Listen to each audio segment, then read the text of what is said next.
Speaker, what has the Democratic Party done to itself and to the American people? And the real question for this election would be, can we afford them? Republicans just unveiled their 2022 midterm strategy. In a recent Fox News interview, House Minority Leader Kevin McCarthy laid out the Republican playbook for the upcoming midterms, and there's a few things you should pay attention to. It'll probably come as no surprise that Republicans really want to focus on culture war. On that front, McCarthy explicitly mentions trans athletes as something the Republicans want to focus on. Are you going to get into the culture war kind of play? Well, we should. I mean, are we going to allow men to compete against women? Someone's running for the Supreme Court is not a very difficult question. Is, do you understand or do you know the difference between a man and a woman? While they like to act like ethics and fairness in women's sports is something that they deeply care about, this is just another instance of how Republicans try to single out marginalized groups and harass them for political points. This energizes their hateful elements of their base. Do you actually think these people care deeply about fairness at a random high school track meet? Of course they don't. Women's sports have been a punchline for these people for years.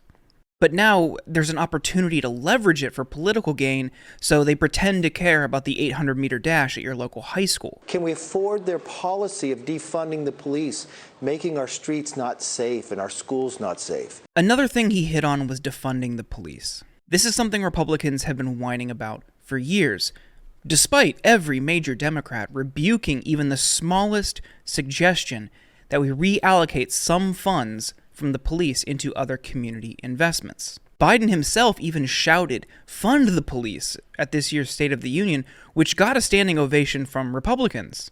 And now here we are, with the top Republican in the House claiming this is a Democratic policy. It's another reminder that Democrats should never capitulate on things like this. They should never try to appeal to Republican sensibilities, because if you do, they'll just turn around and attack you anyway. The biggest pain they've done to the American people is they're charging them more money. You watch gas higher.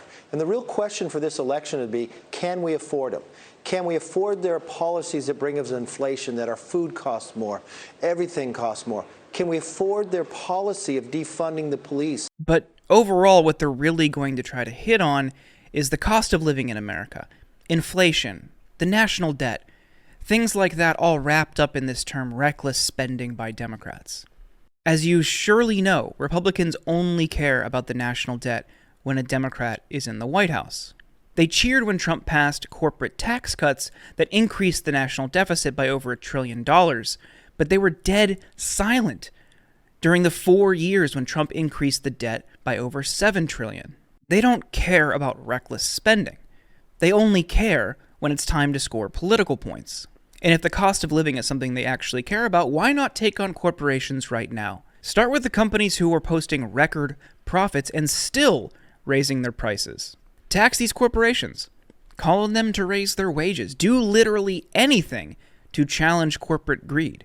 Or here's another idea. Just this week, Biden proposed an $813 billion Pentagon budget. That's a $31 billion increase from last year. To put this in perspective, the United States spends more on its military than the next 9 countries combined. That seems pretty reckless. Why don't Republicans call for cuts to the military budget? You know, to rein in some of that reckless spending.